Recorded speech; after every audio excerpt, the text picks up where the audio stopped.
first doses, 9,637 second doses administered. So we're looking at still roughly 62% of the population having received 2 doses, 68% of the population, estimated population of 15,500 persons, having received 1 dose, the first dose. We continue with our efforts in Pfizer. We continue seeing small strides in that area, in that regard. We've given a first dose to about 41% of 12 to 17-year-olds, 535 doses, and 276 children 5 to 11 years of age. This week, we really want to focus on providing the second dose vaccination for the children who received the first dose before March 5th. And in that vein, we will have visits to selected schools during this week for second doses and for any persons interested in a first dose. Children from other schools are encouraged to attend the full-day pediatric vaccination clinic at Welch's on Wednesday, the 30th of March, or school-based sessions. Parents are strongly encouraged to utilize the vaccination opportunities as our pediatric doses will expire on April 4th, so that's important to note. During this month, we have conducted vaccinations in nursing homes and to the homebound persons. We note that this is really the high-risk group, so as we said last press conference, we will be redoubling our efforts for that high-risk group in keeping with the international guidance and so on. We've given doses of AstraZeneca either as a second dose or as a booster. And persons interested in receiving these boosters can contact the Welch's Polyclinic for an appointment.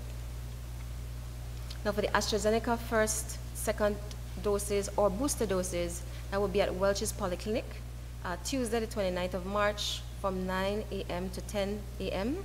You can call 497-4020 for an appointment.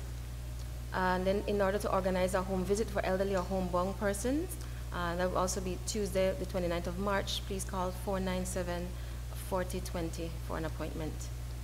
For Pfizer first and second doses for the 5 to 11-year-olds only, that will be at Welch's Polyclinic this Wednesday, 30th of March, 9 a.m. to 12 p.m. in the first instance, and then again in the afternoon from 1:30 p.m. to 3:45 p.m. Aurelia Kelly Primary School, Thursday, 31st of March from 9 a.m. to 12 p.m. The Valley Primary School, Thursday the 31st March from 1:30 p.m. to 3 p.m. And for Adrian T. Hazel Primary School, Friday 1st April from 9 a.m. to 12 p.m. For the Pfizer first, second, and booster doses for 12 years and older only, that will be conducted at the Western Polyclinic on Friday, 1st of April, from 1:30 p.m. to 3:45 p.m. That will be at the Western Polyclinic, and you can call 497-6421 or 476-6392 for appointments. Further to that, the booster doses are also available to persons who have received their second dose more than 3 months ago, that is, persons 16 and older, and also clinically vulnerable persons aged 12 to 15 years old. Note also that children who received their first dose of vaccine, Pfizer, prior to March 5th, 2022 will be eligible to receive their second dose during this week.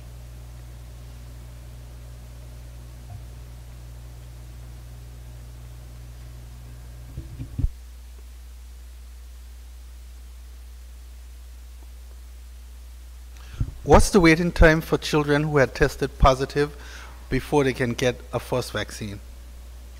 With adults, we estimate, just like with the adults, we estimate time to recovery and everything to be roughly around a month. You can expect by the time they isolate and recover fully from any symptoms, it usually runs around a month before they get the dose, the vaccine. Is there a big difference in the rate of persons having the AstraZeneca of recent over the Pfizer? Well, there have been a few persons who have requested AstraZeneca booster specifically because they are more familiar with. Overwhelmingly, the boosters we're giving are Pfizer. Remember, we really did our huge AstraZeneca vaccination drive in the beginning, starting last February. So it's really mostly Pfizer vaccines we are giving at the moment. The Herald, the Daily Herald, just a quick clarification, please, on date. The sound comes through much better via radio and social media than it does in this room. So I'm just asking for the expiration date of the Pfizer. Did you say 4 April or 14?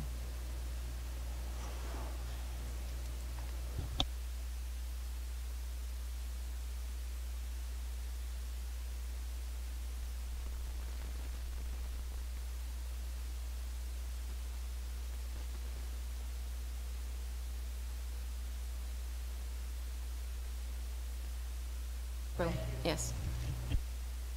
Good afternoon, Dr. Ayesha Andrew. A question just came in to me to ask. It is said that Britain is now giving extra booster shots to persons over the age of 70 and 75. When will the ministry start to do the same? Well, we haven't made a formal policy decision, but the expectation will be that 6 months after the initial booster expired, we'll be pushing that as well. You know.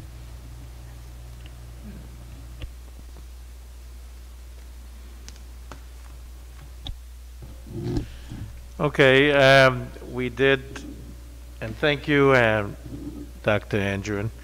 We did say that starting on Friday this week, the 1st of April, there'll be relaxed protocols. And so I'll turn over to the Permanent Secretary, Ministry of Health, to update us any further. Thank you.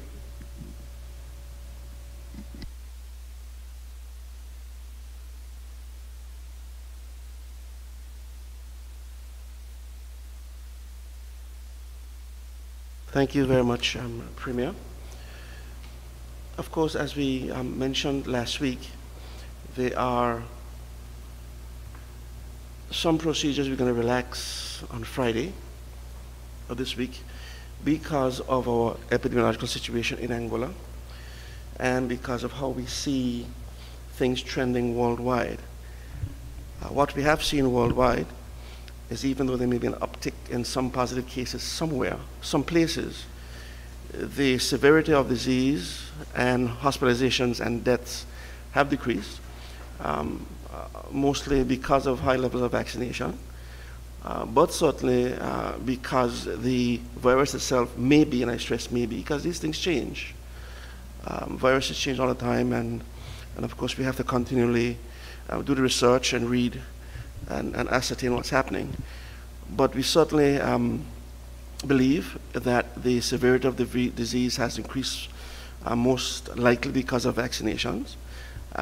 We have seen some research out of the US that was published today, certainly, that they have indicated that had they not done vaccinations, there will be an additional 1.1 million deaths due to COVID, and an extra 10 million hospitalizations due to COVID. But because they were able to do the high levels of vaccinations, and even if you look by state itself, red states as compared to blue states, you can see the impact of the vaccinations very, very clearly, where some of the red states have the highest vaccination of about 50% of the population, and the blue states have up to 75–80% of the population vaccinated.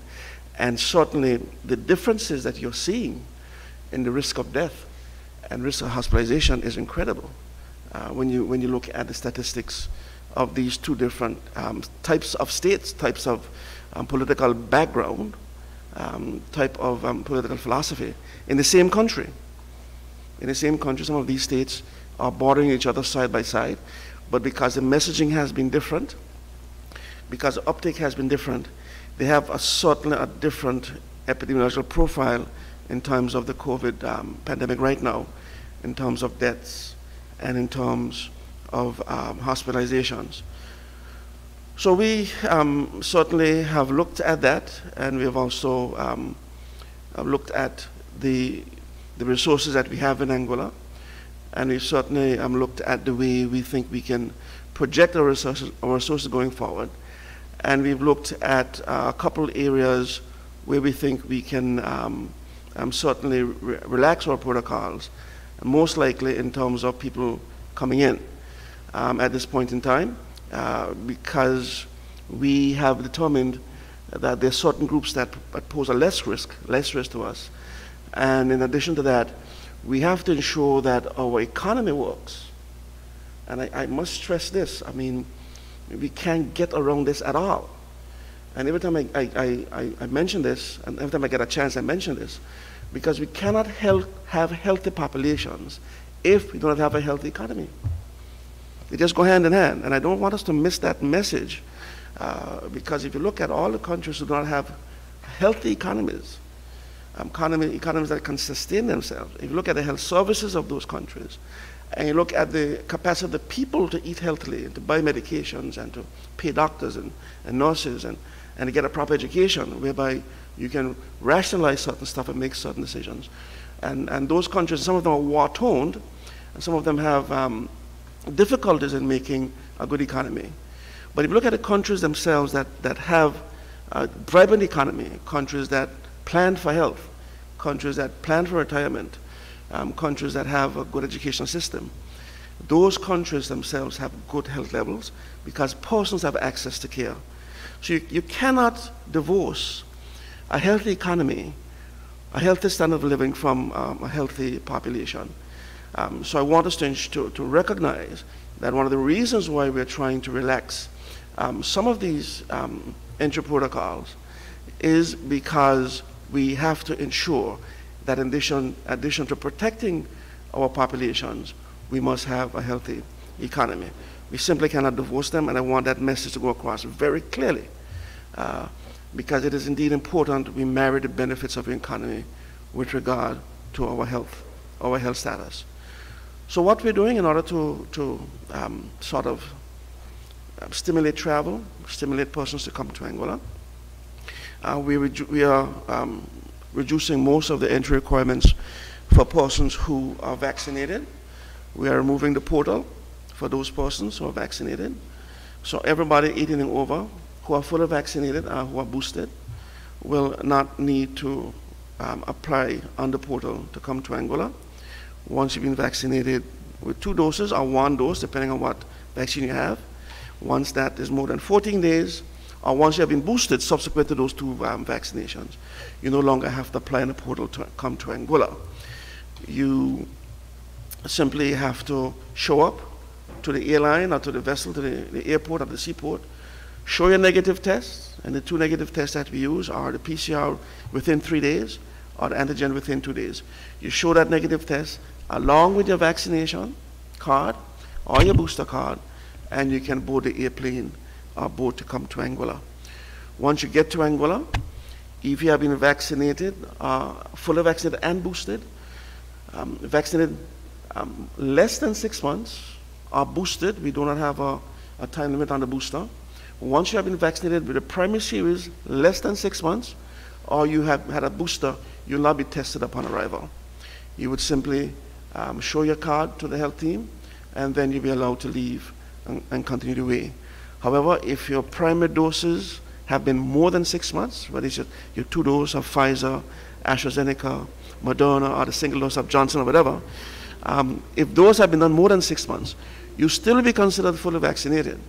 You still will not have to apply in a portal to come, but upon arrival in Anguilla, you'll be tested once you get here, and you will stay in place for the first couple of hours until you get those test results, and then you shall leave. Those test results now are returned within 2 hours, mostly, to persons. So before the evening is out, most times you do get those results. So to backtrack a bit, I think there have been some misunderstanding of this. Once you're fully vaccinated, and we consider fully vaccinated either 2 doses of the primary series of those vaccines that have 2 doses, or 1 dose of those vaccines that have 1 dose. Once you're fully vaccinated, no matter whether you have a booster or not, you will not have to apply on a portal to come to Anguilla. The difference is if you are boosted or you have been vaccinated less than 6 months, you will not be tested when you get to Anguilla. But if you have been vaccinated more than 6 months, you'll be tested upon arrival. And that goes for both visitors and returning residents as well.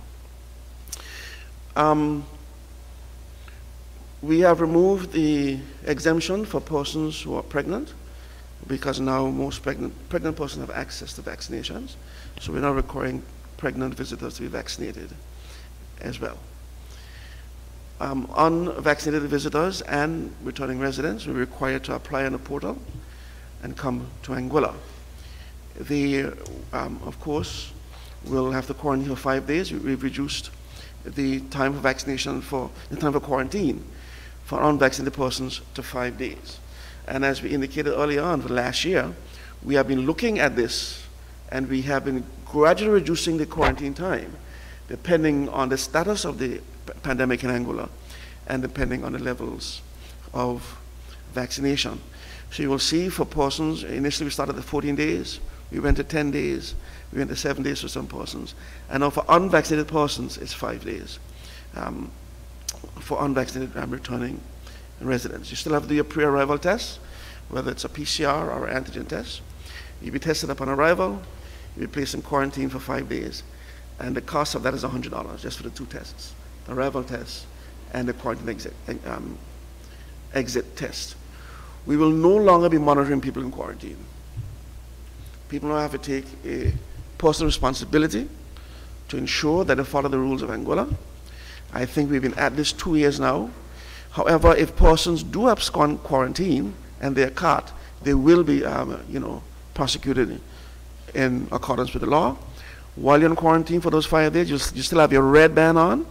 If you take those bands off before the health team instructs you, it's an offense. If you leave quarantine before those 5 days, it's an offense. I think at this point in time, Anguillans have to realize that we have to exit COVID, and this is the beginning of that exit. And we're asking persons to monitor themselves in quarantine. You have to ensure that you respect the rules of Anguilla. You have to ensure that you respect yourself and you respect your country as you ensure that we exit out of COVID. At some point in time, we will exit totally, but at this point in time, we're reducing the quarantine to 5 days, and we're asking persons to monitor themselves. Of course, if there are issues you're having in quarantine, you can either call the hospital, or you can call the hotline. I'm not too sure how much longer we'll have the hotline up, because of course we are trying to exit out of COVID, but you have to monitor yourself. Angola is one of the few countries around the world that was monitoring you in quarantine 24 hours a day. And we did that because of our small size. And we did that because we wanted to ensure that people stayed in quarantine so that the health system wasn't overrun. And I can tell you, there were many people who turned up positive in quarantine. Had they not been in quarantine, we would have had a much different situation in Angola now over the last 2 years. But we think that we're at the point where we can reduce those days to 5 days. We're asking you to monitor yourselves.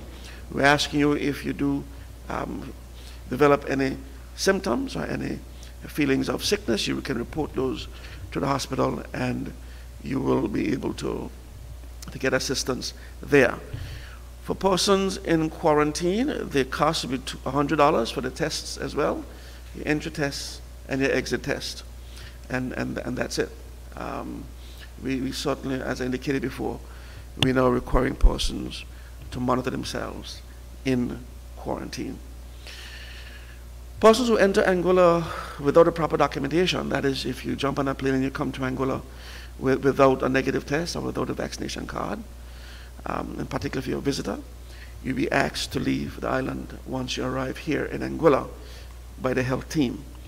If you cannot leave the island, and there are some situations where you cannot, you might come on the last boat or some other instance, you will be immediately placed in quarantine at your own expense.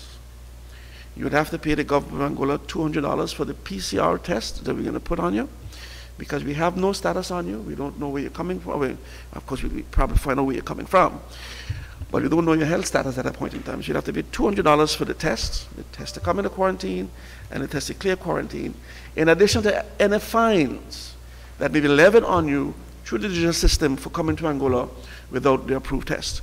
So not only would you have to pay the $200 for the test, but you'll be fined for coming to Angola. You'll be placed in quarantine for 5 days, and you leave Angola after 5 days. You will not be allowed to stay in Angola after the 5 days to continue on a vacation, because we cannot reward anybody who would have come to Angola without the proper approvals.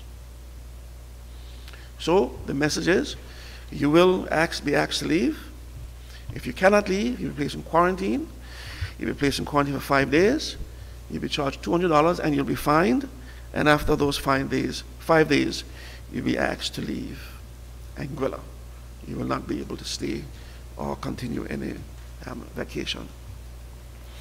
For residents as well, as we indicated, once you're vaccinated, there's no need to go on a portal.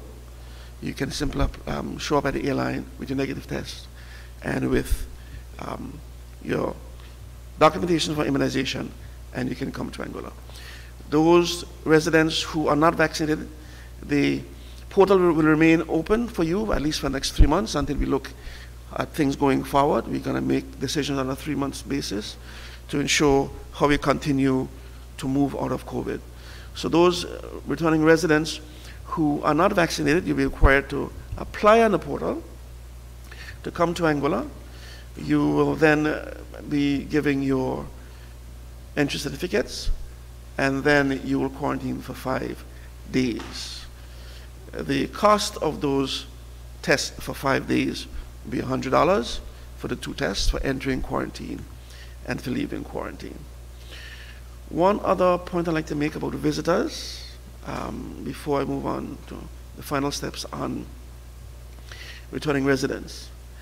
Visitors may be able to apply for a vaccination exemption if they qualify for a contraindication of vaccination based on CDC, WHO, or Public Health England guidelines.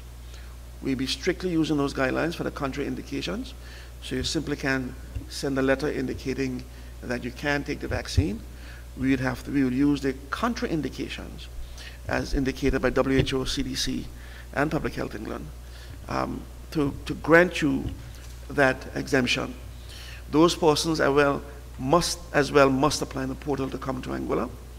And if those persons qualify and are granted exemption, they too have to quarantine for 5 days before they can be released into Anguilla community. And the cost of that will be the same as well, $100.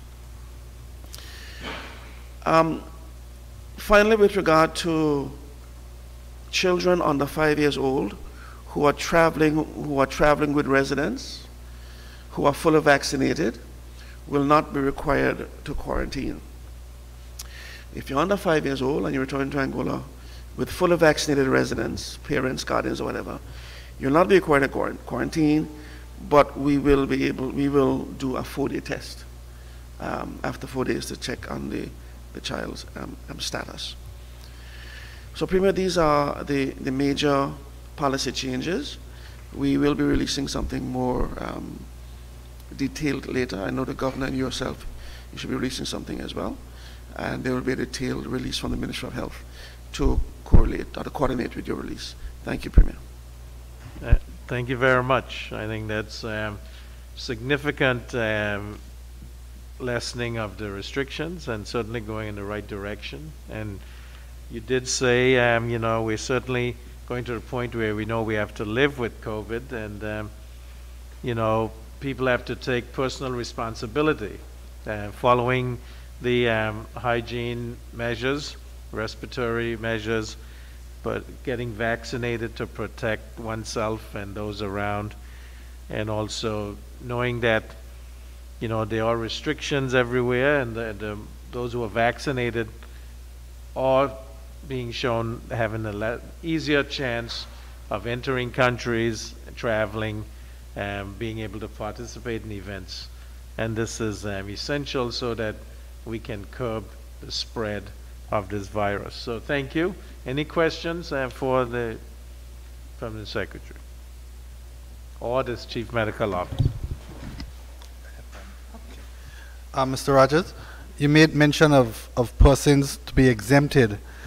Would someone who had COVID and recovered and who isn't vaccinated, would any of those persons be in that category? No, and actually the bona fide, they say when relative contraindications are really few and far in between. So let's put that out there. It's really about severe allergies to the specific components of the vaccines. So it really narrows it down. To the contrary, persons who have had the virus before are encouraged to, as soon as you recover, you continue your vaccination regimen as well. That is not a reason not to get the vaccine. A couple questions from the Daily Herald. For visitors who do not have to quarantine because they meet all the gates, can they be picked up by friends, or can a rental vehicle be left for them at the port instead of taking? Very good question. All of those returning, all of those visitors who are coming who are not tested, who are not tested, that means you're boosted or you'd have your primary series less than 6 months, there's no need to take a taxi. A relative can pick you up, or you can get the a rental at the port. But if you are tested, then you have to remain in place until you get your results. Well, we still have to mention the caveat. Remember, we are mitigating, we're not eliminating, and we still have to, like, if you're going to pick up persons, you know, or waiving certain measures and so on, it's on you to make sure that you are vaccinated and you are protected. We are taking a chance, we're taking a risk, we're trying to move forward, so we just have to put that there. They will not be under quarantine, they won't have to wait for any test, but you have that personal responsibility to yourself, especially living in a household with persons who are ill, persons who may be at high risk, to think about that critically and make those decisions accordingly. That's us. So the other question is P.S. Rogers. I mentioned, I think before you walked in, that oftentimes the press sitting here at the table can't hear you as well as people listening in via social media. And towards the end of your brief, you said something, I think, about a written guidelines coming out. Could you go over that again so that we can hear, please? I was basically confirming that all of what we said just now is going to be coming out quite shortly in a document today. I had a question from someone who is actually 20 years old, and she was wondering what's the difference between her and the 5-year-old.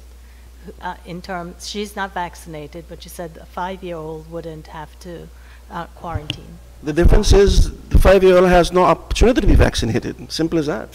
There are no vaccinations for persons under 5 years. But there are vaccinations for people from 5 years up to the end of lifespan. So there are opportunities for people to get vaccinated. And we're encouraging people to get vaccinated. I think also, you know, a 5-year-old or less is going to be basically governed by the people that their parents or their guardians, and if we're expecting they are vaccinated, that's why those 5-year-olds don't have to quarantine. A 20-year-old basically is going to be moving about, you know, and so if they're not vaccinated, they have a higher chance of, you know, more penetrance into the community, a higher risk of getting infected, or if infected, transmitting the virus. So that's some of the reasons for that. And one more question about the 17 or 15 current cases that we have. Are any of those children, and the reason I ask that is the vaccination rate for children seems to be low, so I'm just wondering how the kids in school are faring. I don't have on the ready. I just got the numbers in terms of who is still active. I will note that our trend, what was noticeable was that half of these were visitors, but it came from one group. So that's the thing that stuck out in terms of any kind of information. But in terms of the age breakdown, I wouldn't have that for you off the top of my head, honestly. But I'll bear it in mind for our next update if there are any patterns that we're seeing as such.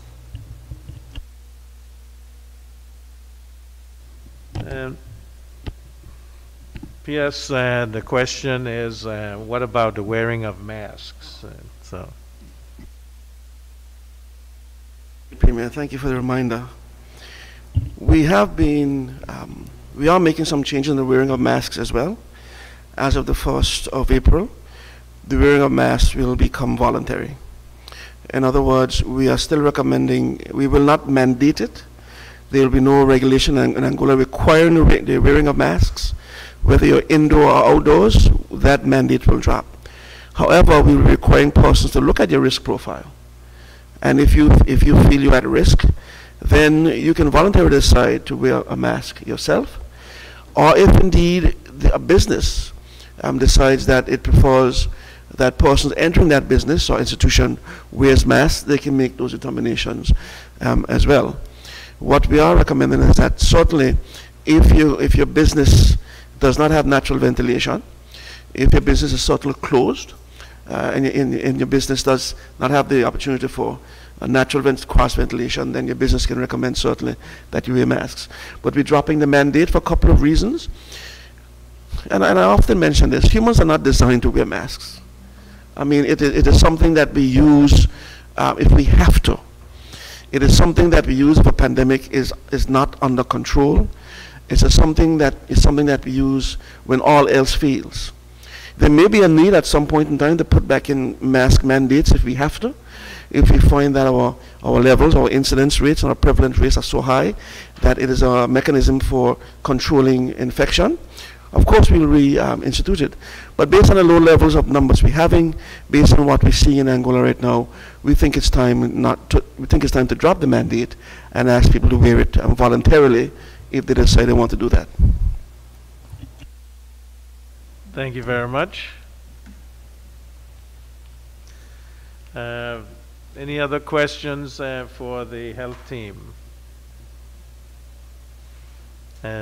If not, I want to say thank you very much and for the hard work that you've put in, and certainly we're reaping the benefits of that hard work by being able to reduce the restrictions and certainly going in the right direction towards a sense of normalcy. And as we increase our vaccination rate, we certainly can get to the point where we can get COVID to a much more manageable level. So again, thank you for your work.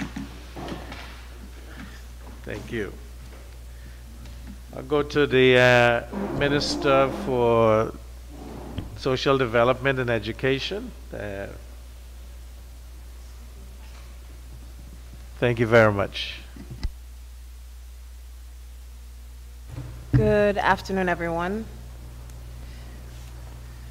So just as a starting point, I do want to encourage all persons in the public to support Autism Awareness Month, which starts on April the 1st. The I Speak Autism Society will be having some events slated for the month of April, starting this Friday, to celebrate and bring awareness for those living with autism in our communities. So if you have some time, you can visit their Facebook page and find out more information about their events to support them during April. The ministry is also on course to implement the Family First program. It's based on some evidence that we've gathered both locally and internationally that there is a need to develop some supporting interventions for parents in Anguilla. This is requested by parents in the school system as well.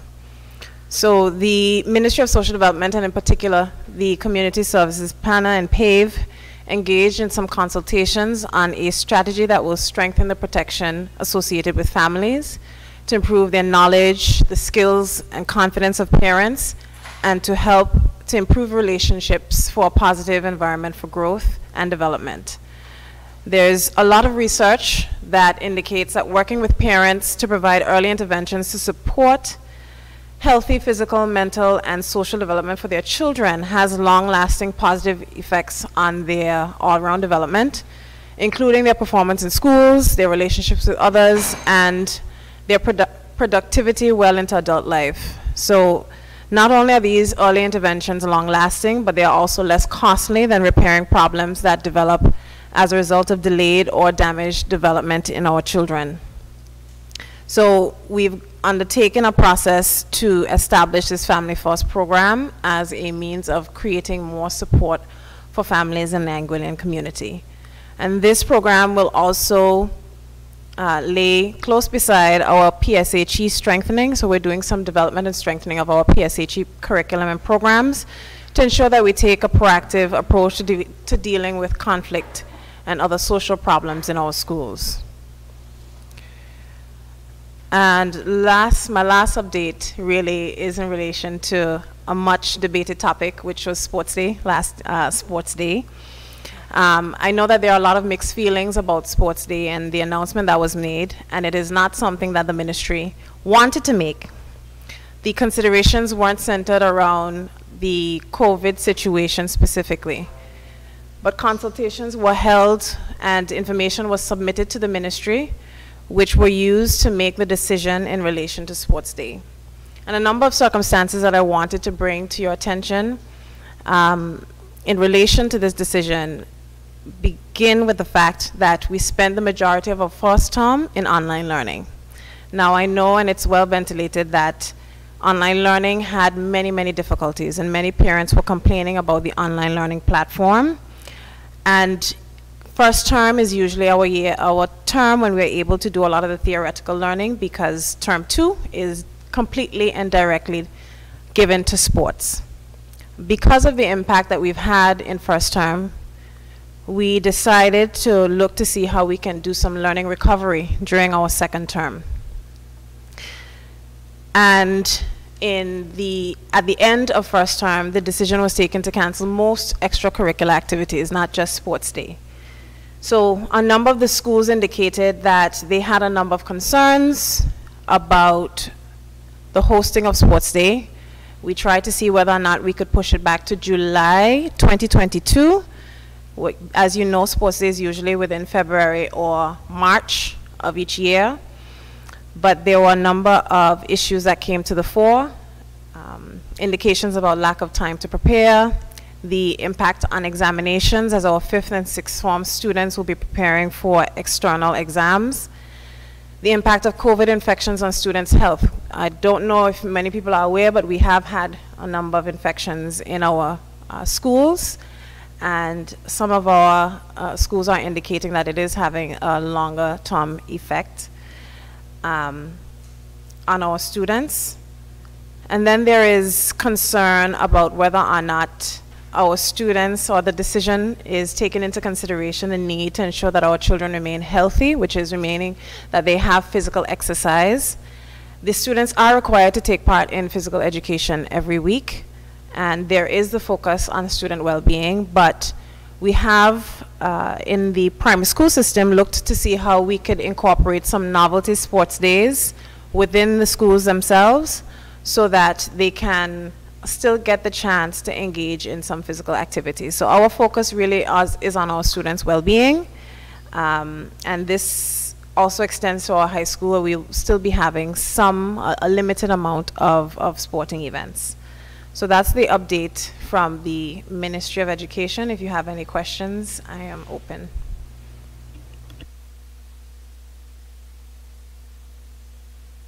Good afternoon. My question is outside your presentation. There's a story right now on Bermuda that they have passed the controversial legislation making it legal to grow and sell cannabis in Bermuda. I know we have our legislation here. I think last time you said it was before the FCO for approval. Could you give us any update on that? Well, I don't have any update. I'm not really aware of the information in Bermuda as relation to making it legal to grow and sell cannabis. I'd have to do some more research to see what the extent of it is, and if you could send me, that would be great. I indicated last week or week before that I was participating in some of the United Nations Office on Drugs and Crimes sessions and seminars, and we did get a good amount of information as to how we can move forward with our decriminalization of cannabis. We are still fully intent on moving forward with the decriminalization of possession. We are now looking specifically as what is our scope in relation to cultivation. So that's the update from the ministry. Yeah.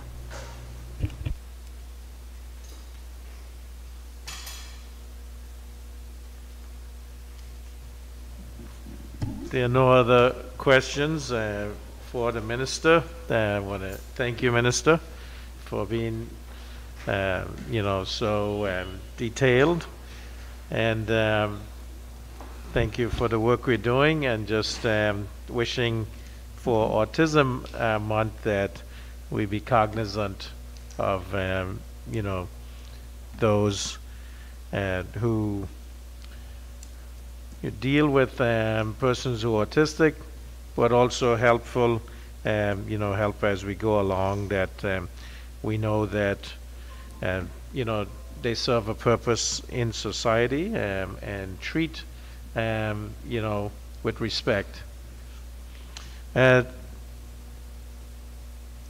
go over now to the Minister for Infrastructure to bring us up to date. Thank you, Minister. Thank you very much, Premier. Good afternoon, everyone. Firstly, I would like to extend via this forum congratulations to Zan L. Hughes for winning his opening for this season track and field season. He won his opening in a time of 10.13, which was one of his fastest openings on record. So we're very happy to see the work that he continues to do. Sorry, 100 meters. 100 meters in Jamaica over this past Saturday.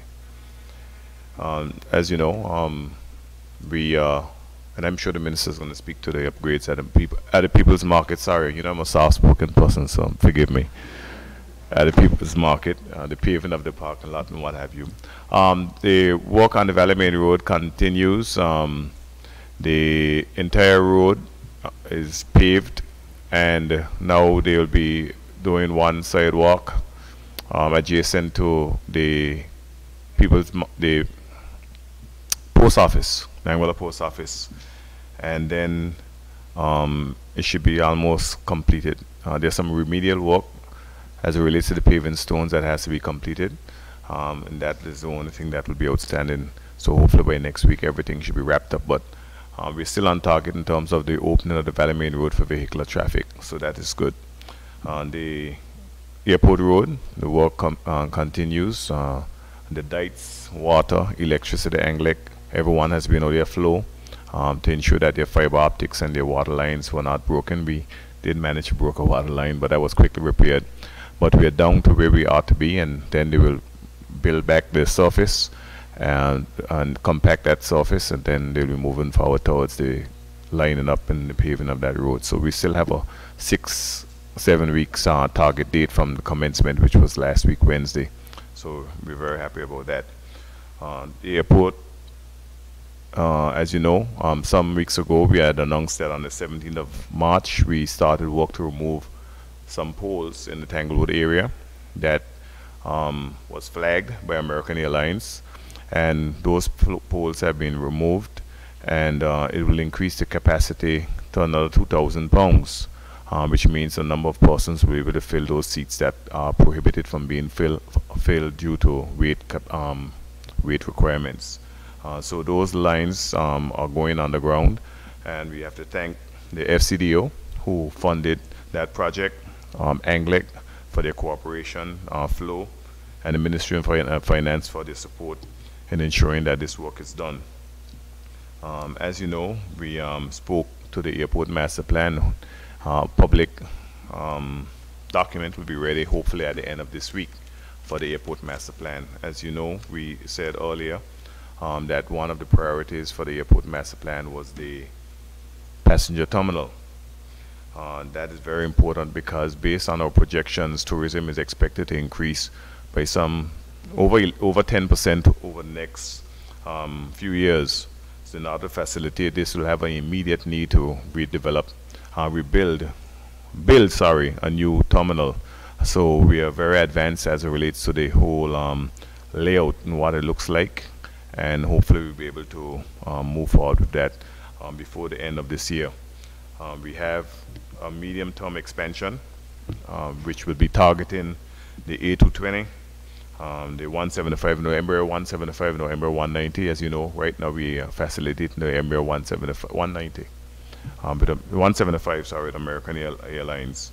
And the long-term expansion is to target the B737 and the MAX 8.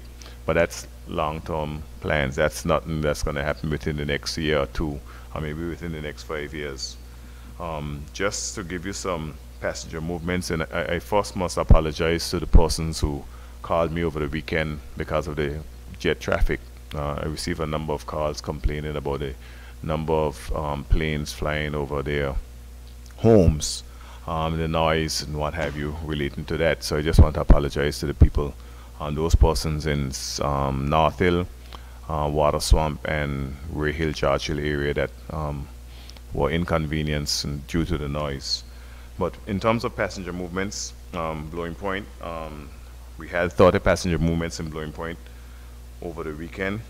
On Friday, we had 52 people out and 52 people in. Seems as if people are coming back. On Saturday, we had 131 out and 123 in. And on Sunday, 182 out and 116 in. So we had 265 persons out and 291 persons in over the weekend. The Dutch side boat charters was exponentially busier. We had 293 boat movements between Anguilla and the Dutch side over this weekend. On Friday, we had 213 people out and 119 people in, 370 people out and 228 in on Saturday, and 214 people out and 193 people in on Sunday.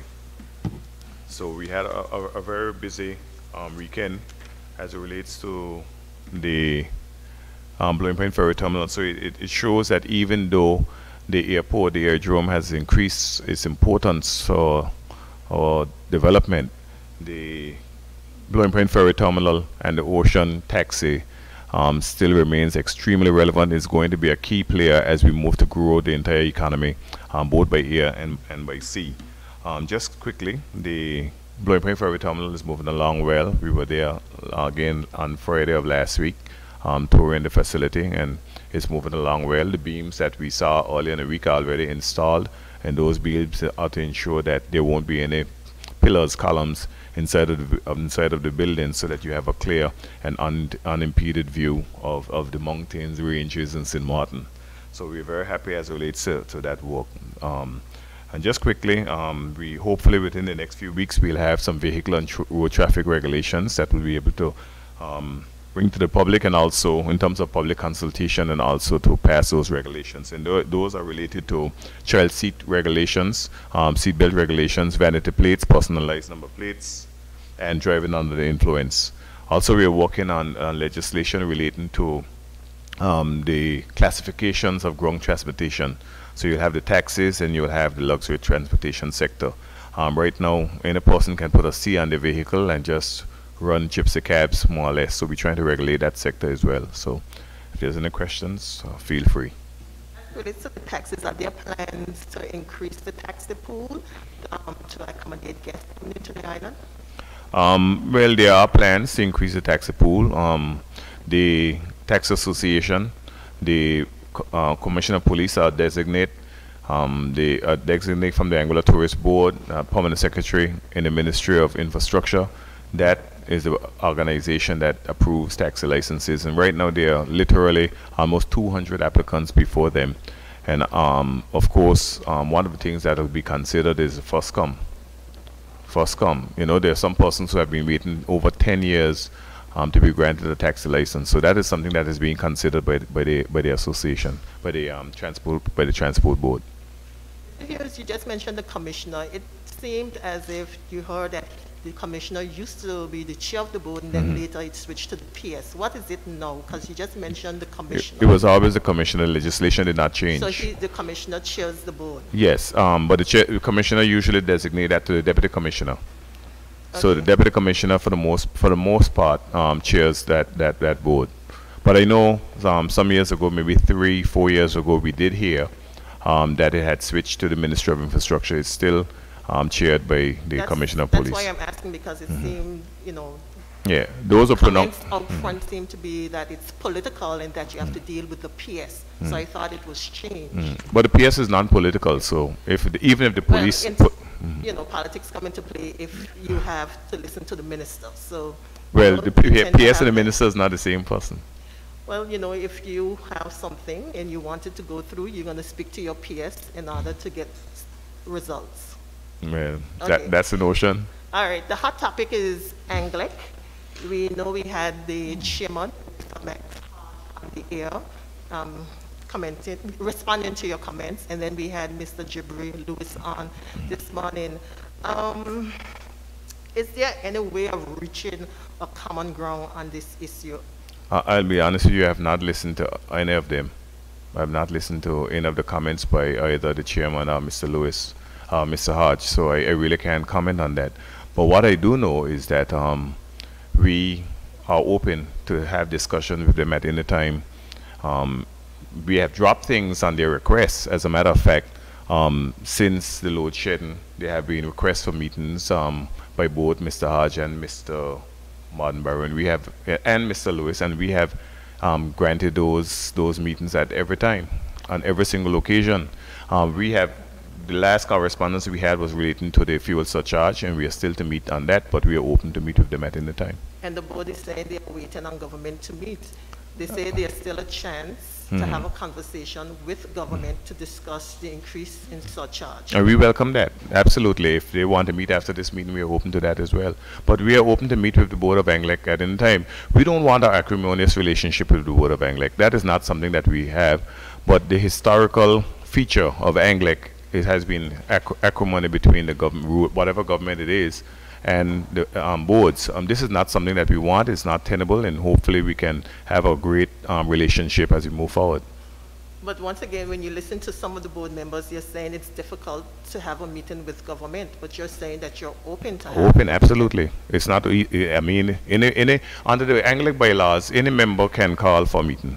And once you have a quorum of 5 persons, then that meeting is accepted as a meeting, even if the chairman and the deputy chairman is not there. That is what the rules state. But if any member called for a meeting, we have done that in the past. The premier is here. We have met with members of the board of directors in quorum. Everyone may not be there, but in quorum on several occasions, including this year. Are you pleased with the performance of the board? I have not been able to evaluate the performance of the board. What do you evaluate it against? I have been, in essence, on the road. I have not been in Anglic. I have never been in Anglic. And hopefully, once the roads are completed, these roads are completed, I will take some time and be more intimately involved in Anglic. You just say you're willing to sit down. You Oh, yes, absolutely. Absolutely. You have been busy. But I'm open to them at any time. If they want to meet now, if they want to meet 7 o'clock tonight, if they want to meet 11 o'clock tonight, whatever time the board of directors want to meet with the government of Anguilla, we are absolutely open to discuss any issue with them whatsoever. And this has been in the past, even as it relates to the issues with statutory bodies having some difficulties in paying their bills. We have met, we have had discussions. That meeting was chaired by Mr. Jibril Lewis.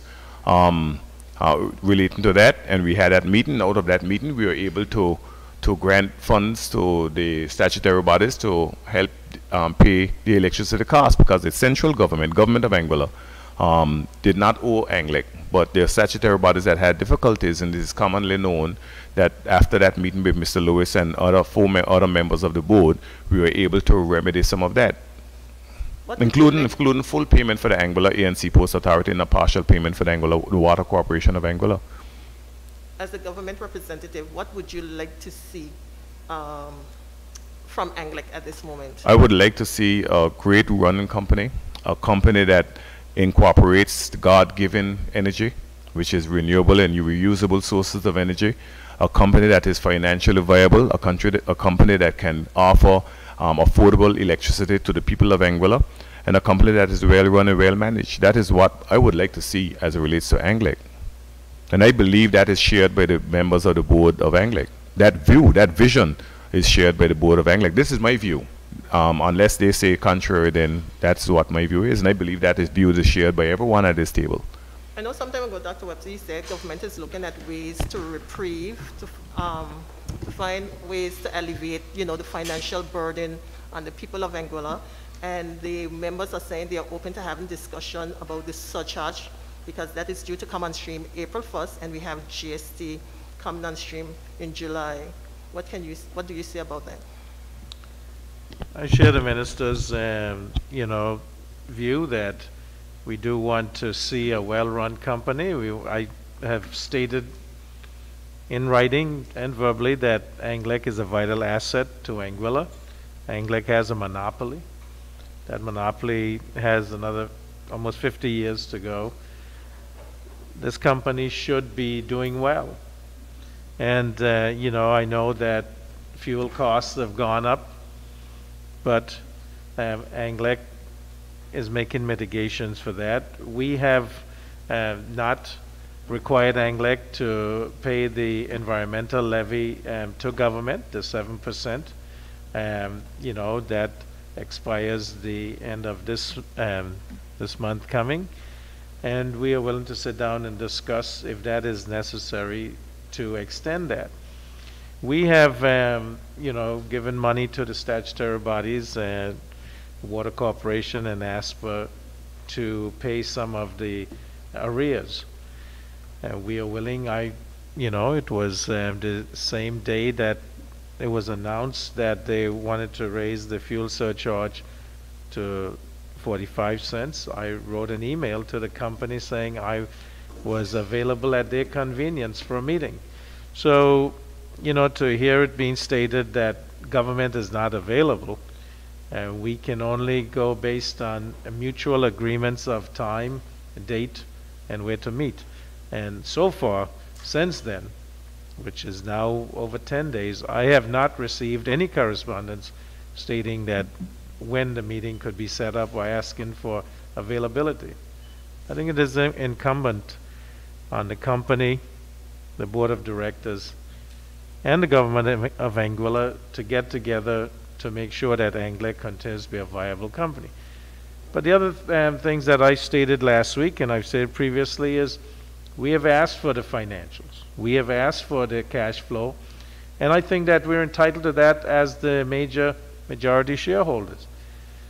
We cannot continue to operate on that we get a phone call saying that, this is what the cash position is, and we don't have any, information specific to that the fuel payments to the fuel suppliers and arrears up to this specific date. And we would like to see this information so that a determination can be made as to the viability of the company and the way forward. And that's what we want to do. Anguilla is a vital asset to Anguilla. It has to be maintained, and the company has to be protected. And this administration will do whatever it takes to protect the company and maintain it for the people of Anguilla, who are the majority shareholders of the company. And that's my position on it. We're available to meet with Anguilla when they're available so that we can find a way forward. Good afternoon. Let me first start by extending condolences to Ms. Hennis on the passing of your granddad, right? Her grandfather. He's, of course, a member of our church in the valley. He will be buried this coming Saturday. So I want to extend condolences to you, madam, on the passing of your granddad. Now, back to you, Dr. Webster, and maybe Mr. Hughes also. During the political campaign, a lot has been said about easing the burden as it relates to the people, in particular, the GST. And one of the things that came out during the campaign, I think it came from you, Mr. Hughes, that you was, that relates to making the GST palatable.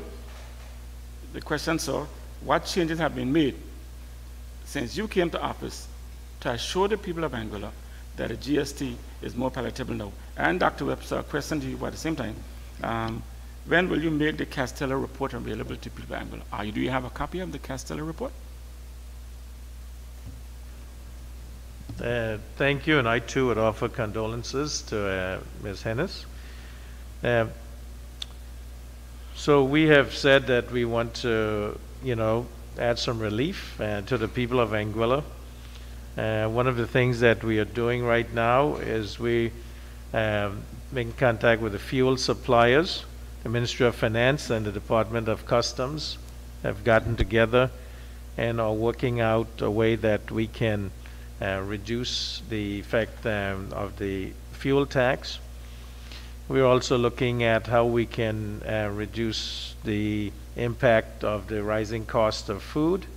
And so these are avenues that we're looking at to have some relief for the people.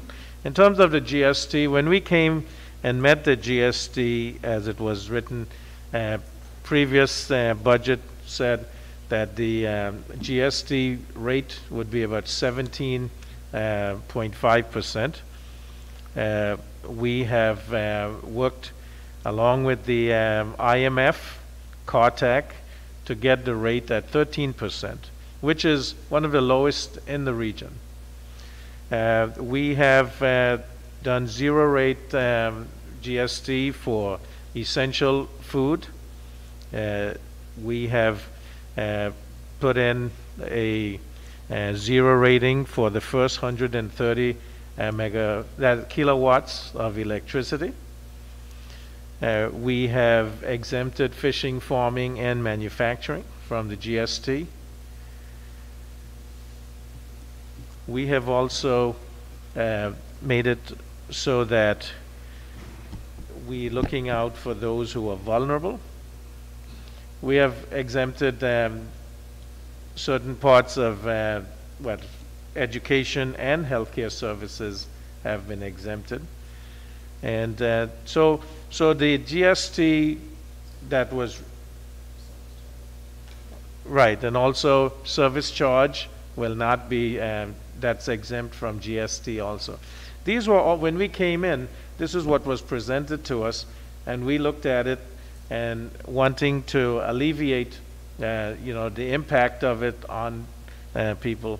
We, in talking with the public and talking with IRD and discussing with businesses, discussing with people on the street, and looking at persons who are elderly, we found ways that we could soften the impact of the GST, understanding that we needed a broad-based tax, we need tax reform, and we needed to ensure that we had a more predictable revenue.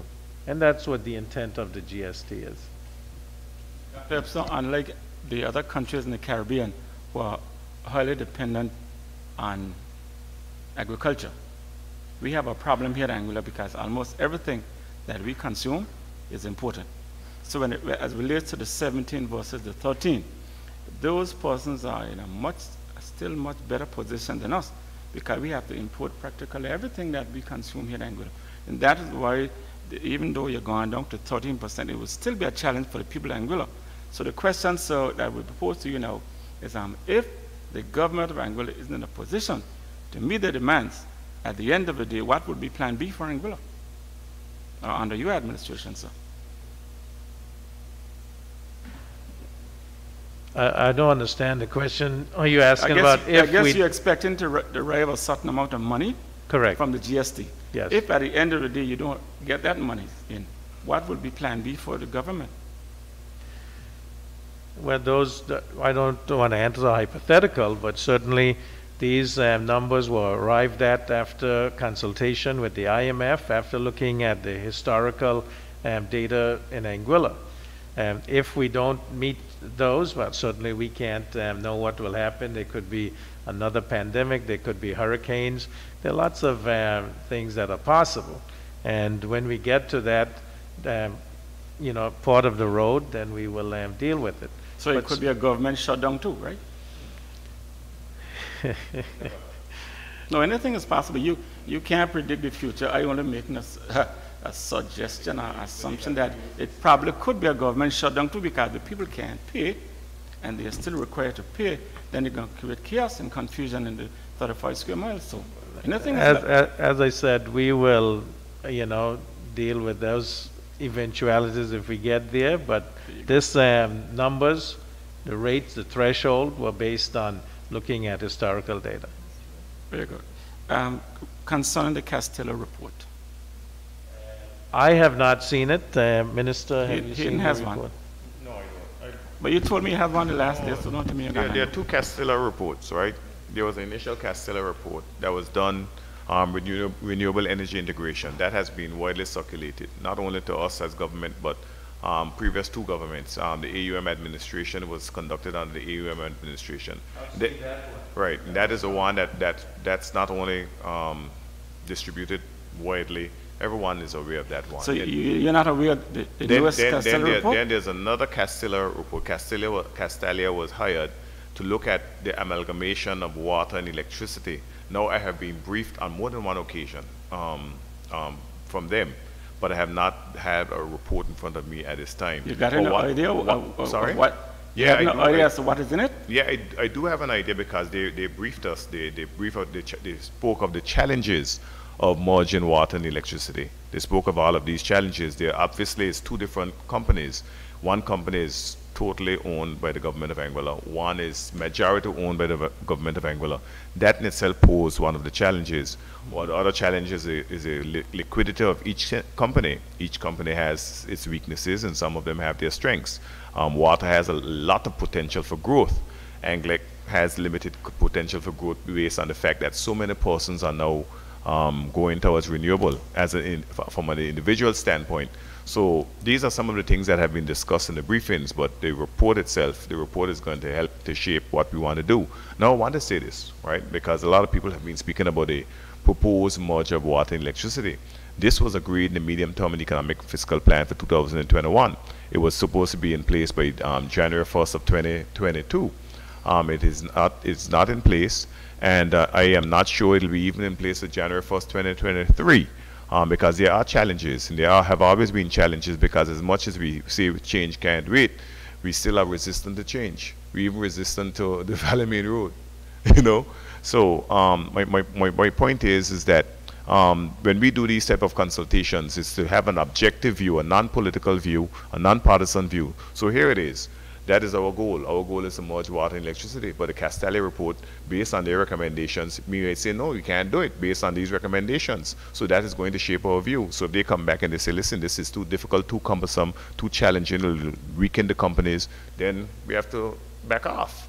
So sometimes you may have a stated goal, but you cannot realize the goal based on the data that is provided before you. Investigative journalist, I believe it would be proper to ask this question at this time.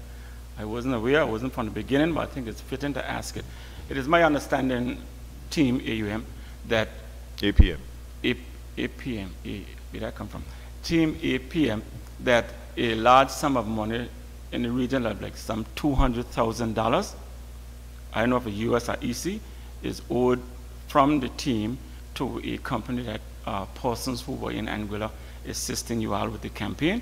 You could shine a light on that. You never tell me the figure, but if you owe them money, you could still see. I am not aware of that. Can you provide the invoices, the invoice to show that? I do my investigation, but I thought in past I would just ask you if it's true that you all owe the team that came into Anguilla to assist you all with the investigation. Some person out of Grenada or somewhere came into Anguilla to assist you. I'm glad that you say that, because and in addition to that, the team also owes a local business or establishment here some sort of money. I don't want to get too deep, but just asking you in passing.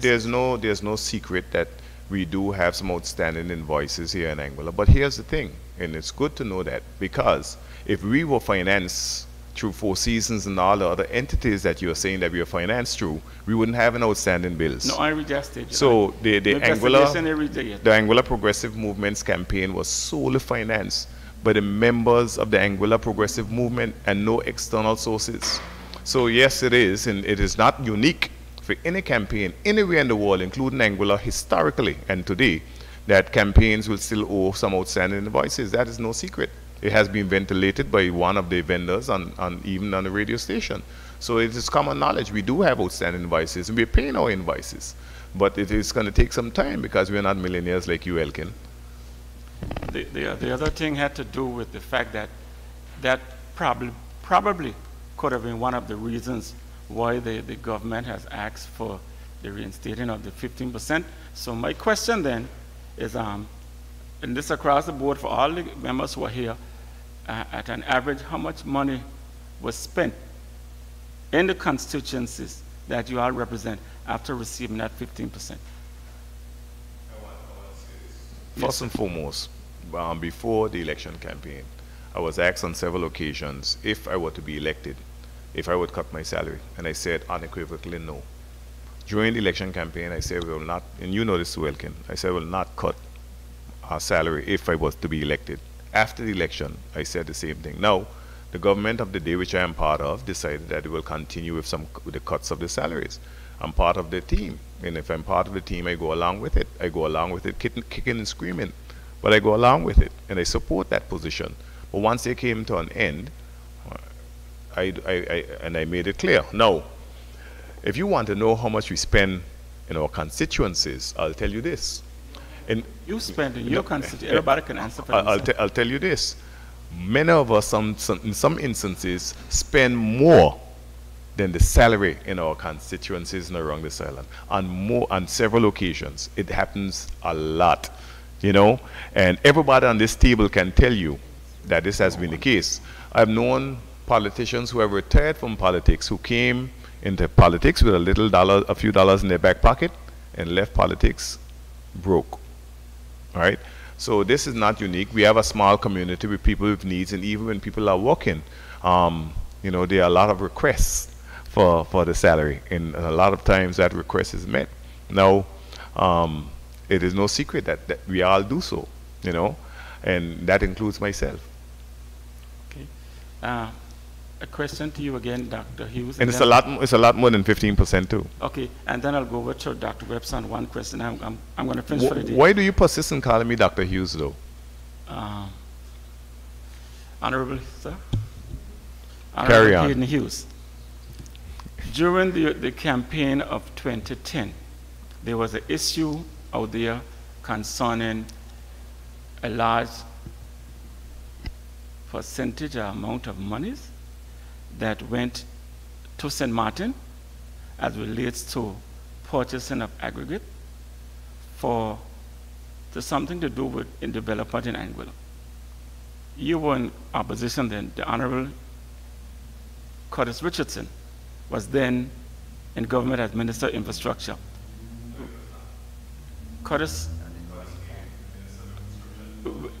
When Curtis came Minister of Infrastructure, there was some transaction that came to light about some lady or company in St. Martin getting a large sum of money.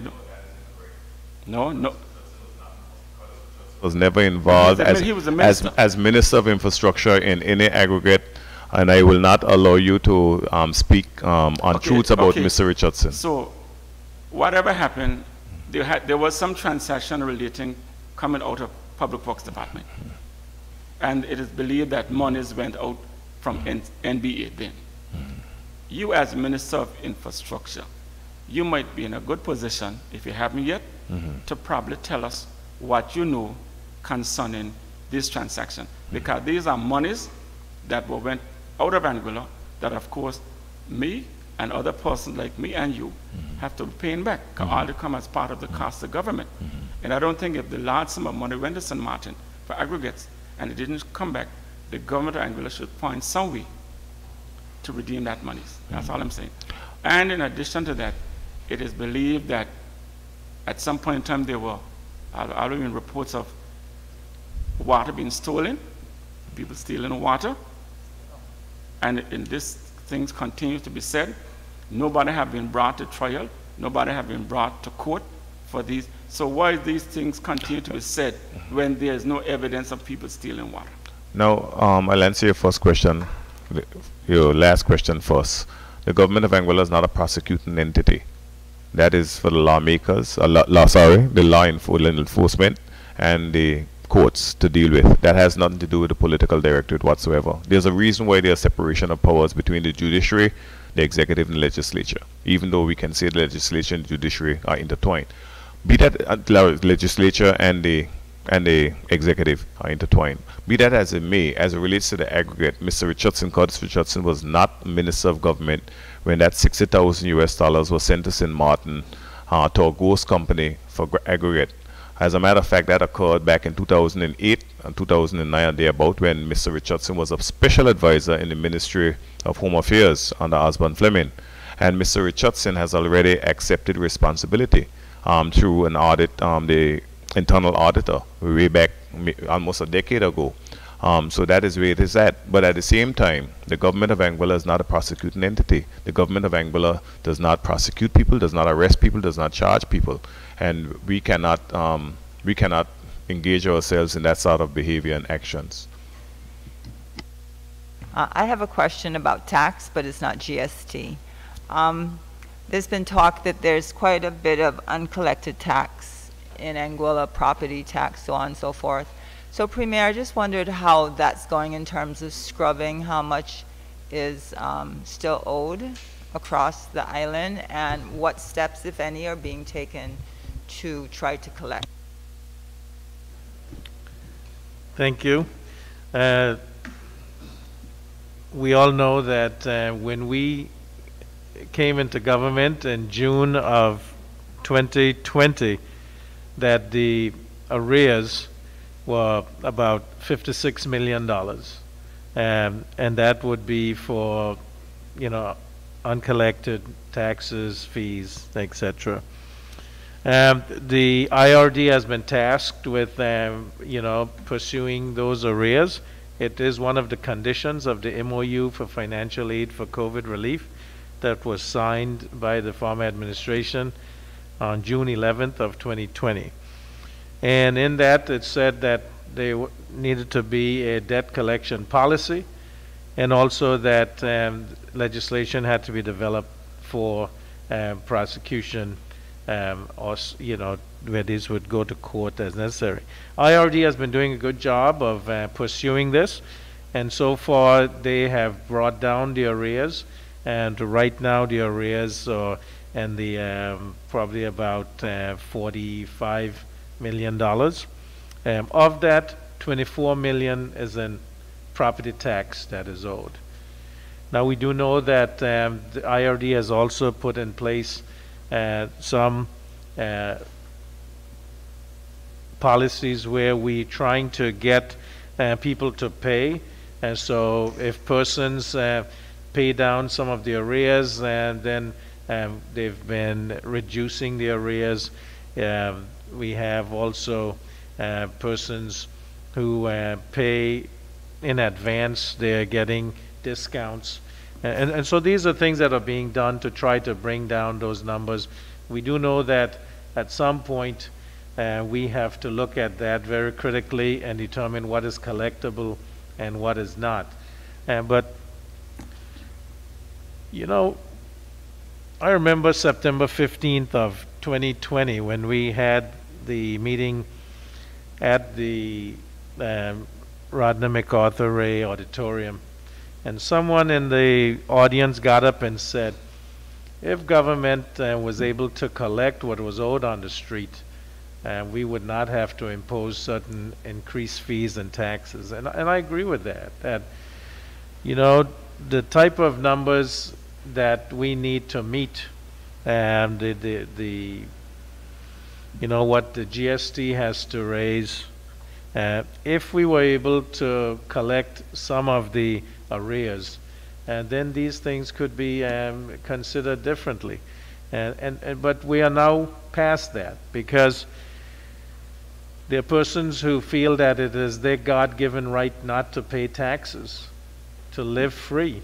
But you can't provide good health care, and you can't provide good education, you can't provide police services, fire services, without being able to raise revenue to pay for those. And the only way government gets money is through foreign direct investments, through grants, and through taxes. And we do know that we only in the last few years that we've been able to get grants and aid from our administering power, the 60 million pounds in 2017 after Hurricane Irma. And those monies were not to add to the economy. Those were basically to rebuild and restore health care facilities, schools, the Blowing Point Ferry Terminal. And so the aid for COVID relief, that was a direct budgetary support. But again, that was already spoken for in terms of you couldn't raise the $97 million that was needed, that was already part of the budget for expenditure.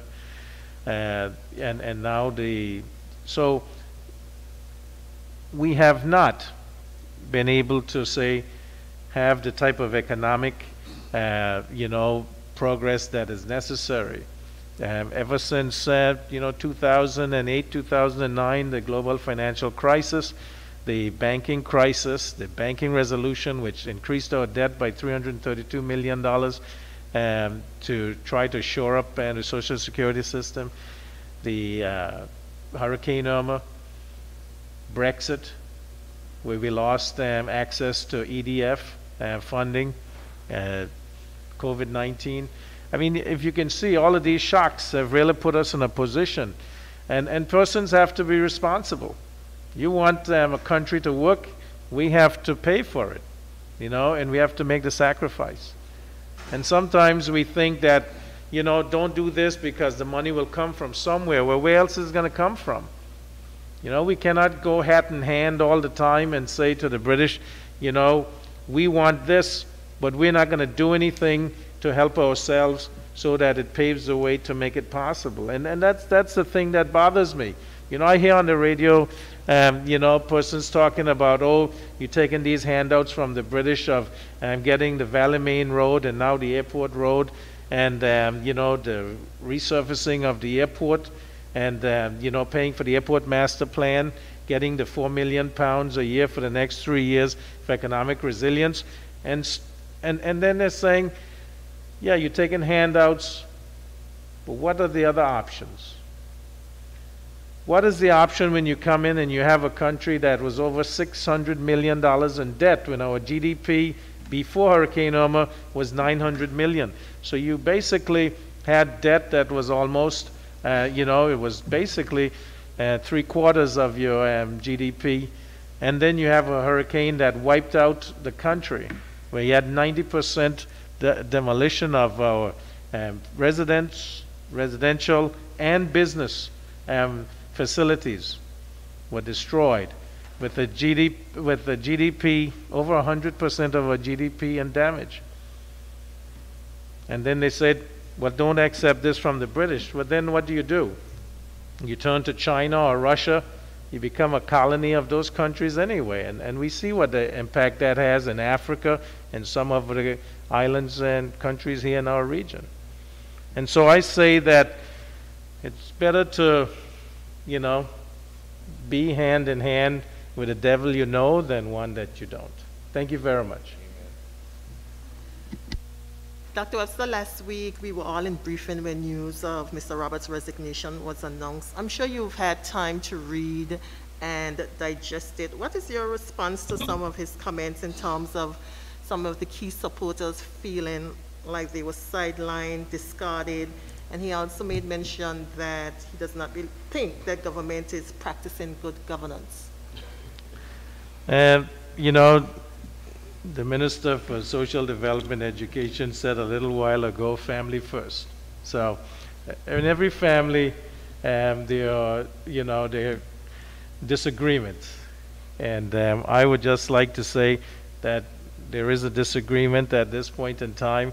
I did speak with Mr. Roberts. I won't go into our conversation.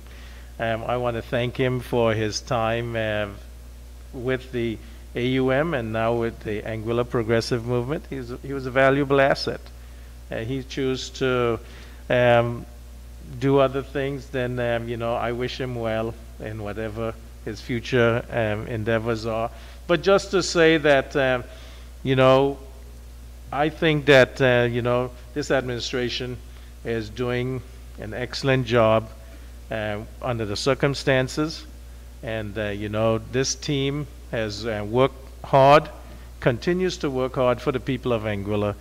And so, you know, that's where we're at. And, you know, in terms of good governance, I think you can, you know, peel back all the layers, every decision made by this administration.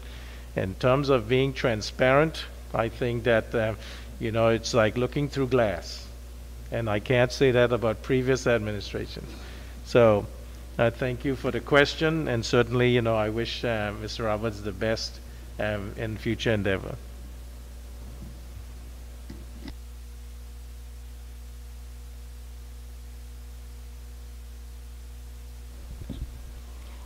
Before we move away from talking money and institutions, I bring up something that came to me as a concern regarding NCBA.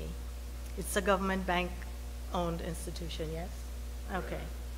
Well, it says Eastern Caribbean dollars is the official currency of Anguilla, and someone on a fixed income especially.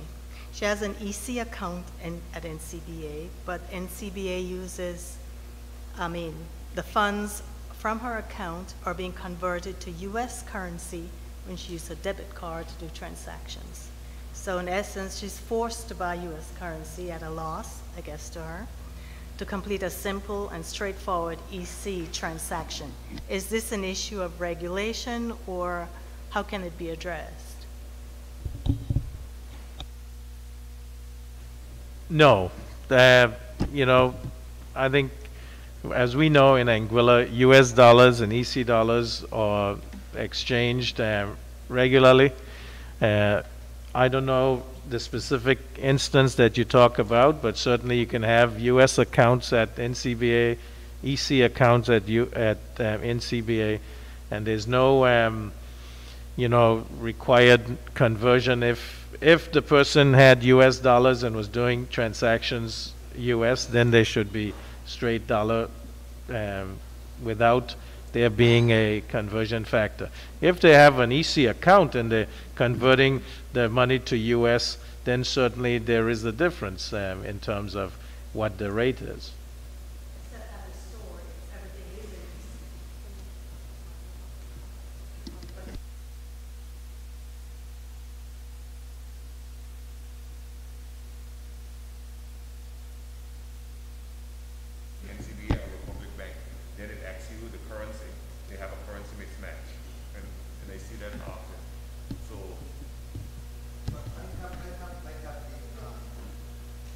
I have a EC and a US account at NCBA, and they asked me which of the accounts do I want on my credit card, on my debit card, and I obviously using my US account on my debit card. So I guess it's just a matter of asking which of the accounts you want to use, whether you want it in EC or what. So I always will be paying in EC, not in US. I think in this case, it's a single account, EC, but the debit card in the grocery store, wherever you go, it converts it to US.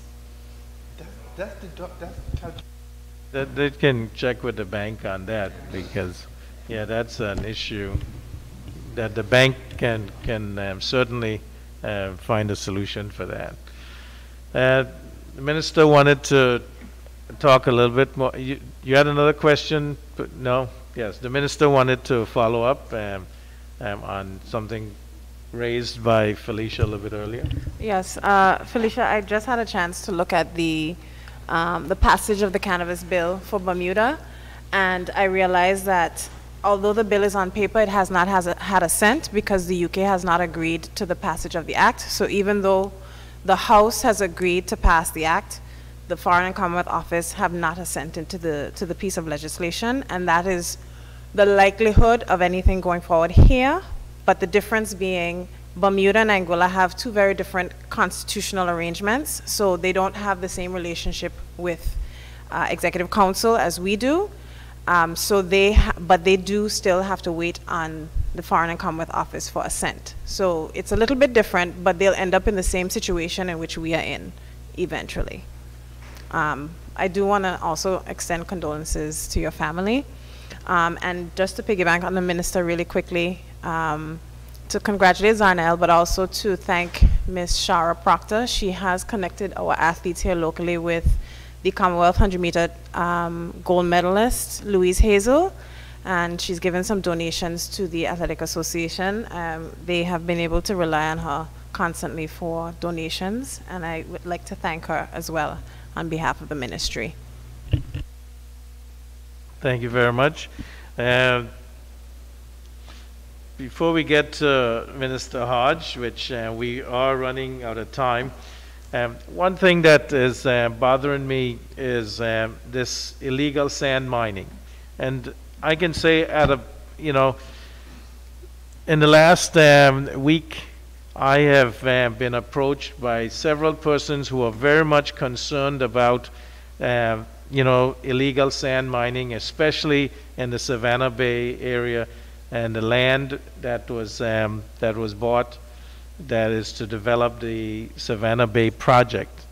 And persons from different walks of life in Anguilla are severely bothered by the sand mining. And we have raised this with the Commissioner of Police, with those in authority about trying to curb this from happening. I've even raised it with persons in the communities.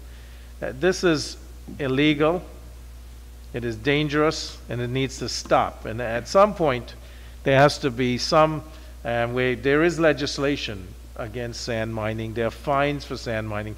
And I think at some point, Minister, we may have to, Minister of Natural, we may have to make legislation that is so stringent and rigid that persons have to go to jail for removing this natural resource, which is essential to our protection. I am very, very bothered by this, and I just want everybody on the sound of my voice to know that there will be consequences for stealing sand, which is certainly unacceptable when you destroy these natural sand dunes that are there to protect us and protect our beaches. Minister, I apologize for my righteous indignation, but this is becoming something that is really bothersome. Thank you, Premier. Thank you, Premier. And I too want to extend condolences to Ms. Hennis and her family on the passing of your granddad. From the Ministry of Economic Development, we have 2 MOUs that we are actively working on alongside the National Investment Committee. And this is a committee that is chaired by the Permanent Secretary of Economic Development. And this committee basically includes members, top-ranking members of the civil service who are in key positions. But what I can say is that we are actively discussing these MOUs, and it's only a matter of months, before year ends that we have these MOUs signed, as the investors are very eager to get started. And you would have known from previous press conferences, we are speaking about the Savannah Bay Project and also the project in Shoal Bay. What we are doing now is deciding on some social projects that will include timelines. Previously, MOUs, they only encouraged the need to support social, cultural projects in the community. It was never specific, and it never really had timelines attached to it. But we have been, since coming to office, we have been very specific as it relates to the support and as it relates to the timelines and the amount of social contributions of these investors that are operating here in Anguilla and that are investing here locally. And that is because we are giving away a lot of our duty-free concessions at the port. So it's only right that Anguilla benefits in a big way, other than employment for the community and the people of Anguilla. We also include the need for a bond, and this is something that the Premier is always keen on. If it's a large project and it's bringing in contractors from overseas to work in Anguilla, then we have to secure a large sum of money for outstanding bills if the project contractor fails for whatever reason. For whatever reason that project may fail, our local contractors, by having this bond, will be protected. Moving on to natural resources, the people's market. We are getting closer and closer to realizing the completion of the people's market. And I continue to say thanks to the St. Lucia Association of Anguilla. If it was not for them, we would not have reached this far. They were able to put on the roof in a matter of days. And as it stands right now, the plumbing is completed. Lights are going up on the inside and on the outside. We are putting up some floodlights. The storage spaces on the inside are also completed. Bathrooms are also completed. There's still a little bit of work to do as it relates to tidying up the restrooms. But we also have gotten the yard poured. We have paved the yard. It's about 80% complete. And I want to say thanks to the Minister of Maiku as well for his push. I just had to say the word. I told him that we need to get this market yard paved. And he made a few phone calls and he made that happen. So thank you to the Minister of Infrastructure for assisting in that area. So we do intend to pave the entire yard. There's just about 20% left to be paved. The entrance and exit will be on the western side, closer to the road going down to Lanson Bowl. It's the same road that allows you to enter the complex, the shopping complex. You'll enter through there and then make a left, and you'll be able to exit through the other side of People's Market. I also want to say thanks to Will from DA&A Limited, distributors of Harris Paints in the quarter. He graciously donated the paint that will cover on the inside and on the outside, and we just want to thank him for that tremendous job he's doing. I also want to shout out and say thanks to the painter, Brem. Many know him as Ras Brem. He's a raster. You would see him on the road a lot. He's a professional painter, and he offered to donate his time and his skills to make sure that the painting of the People's Market is completed. At this time, I want to appeal to the folks that hang around the market. Now that we are tidying up and fixing up the People's Market, we need you not to abuse it. You know, this will be a marketplace, this will be a business place for food, for produce, for fish, and we want you to respect that fact that this is now going to be completed for our farmers and fisher folks. It's not going to be a place to lime like it used to be. You know, I understand when it was derelict, you know, you would hang out and sit there, but it's now being transformed into a business center. So let's take pride in our new People's Market. And there are some regulations that are already on the books to guide the management and the usage of the market. So we'll be taking a look at that and making sure that we enforce the regulations as it relates to the People's Market. My last update would be statistics. I attended the opening ceremony of the Anguilla Population and Housing Census 2022 this morning, where a number of enumerators were in attendance. The main reasons for today's session with attendees were to formally begin to train enumerators regarding the technical and human relation aspect of the task at hand, their legal authority, secrecy and confidentiality, and their conduct as field officers. So today was to familiarize them with the use of the tablet approach as opposed to what used to happen in the past, where you would walk around with papers filling out these forms many years ago. Now they're assisted by technology, and they have tablets that they will be going around and asking the questions to the various homes. Also discussed today several tips, steps, and overall guidance to the collection of critical data. Census Day is set for May 11th, and we know how critical data is for not just policy development, but also local investment and also foreign direct investment. So the census is long overdue. It's a year late, and we are grateful that it is about to take place in the coming weeks. And that's it for me for my updates. Any questions? Any questions? You know, census is very important, and so when they come knocking at your door, you know, get them the information which is used to determine, you know, a lot of different social programs, things like that. Minister, you had something to add? I just quickly want to thank the team over at the Albina Lake Arch Comprehensive School. They have constructed 9 5-foot-long concrete benches that some of them we're going to put in the area of the People's Market, so it can be a meeting place as well. And I know the Minister of Agriculture is working very hard on a beautiful market day, Minister? Market night. That's going to be coming up maybe in April, I believe it is. So just to remind you, it's going to be grand. Speak quickly on some of the plans. It's still in the stages of planning, but we do intend, once we are ready to open the market, to do it a little differently, to have an open market night. And the plan is to have monthly open market days. And then we'll have the annual grand open market day like what we had a couple months ago. But the plan is to have more activity at the People's Market and to allow vendors that general space, you know, on a monthly basis, to set up tents on the outside and to have it more festive. But the People's Market, we are looking forward to its opening. Yeah. Thank Aurora Resort. They have granted a significant amount of plants for the Carteret Boulevard, so it's going to be beautiful.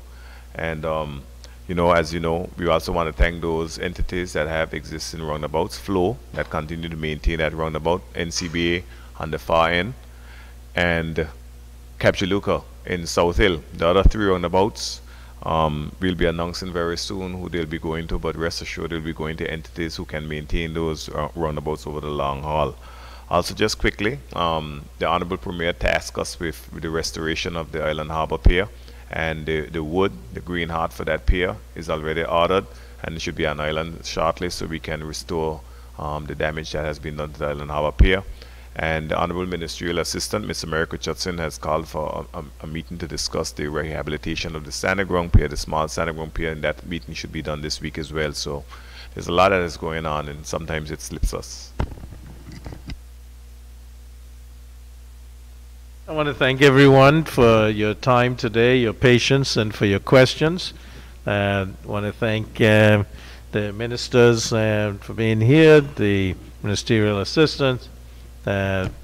We have Dr. Joyce from the Anguillian, Lloyd comes from Lloyd Live, Felicia Ennis from Radio Anguilla, Don Hodge from the Daily Herald, and the senior Carl Pickering from KCN Channel 4, and of course the investigative journalist, Mr. Elkin Richardson, and Dietz. I want to thank you for always being here to make sure that we keep the people of Anguilla connected and informed. If it's a Monday and it's not a holiday, we'll be here at 2 p.m. So thank you again, and I do hope that if there are any questions that come up even after the press conference, that you know how to get in touch with us. If you need anything clarified, certainly we are here to do that. We thank the health team for always being here to bring us up to date. So thank you again. May God bless you, and may God continue to bless Anguilla.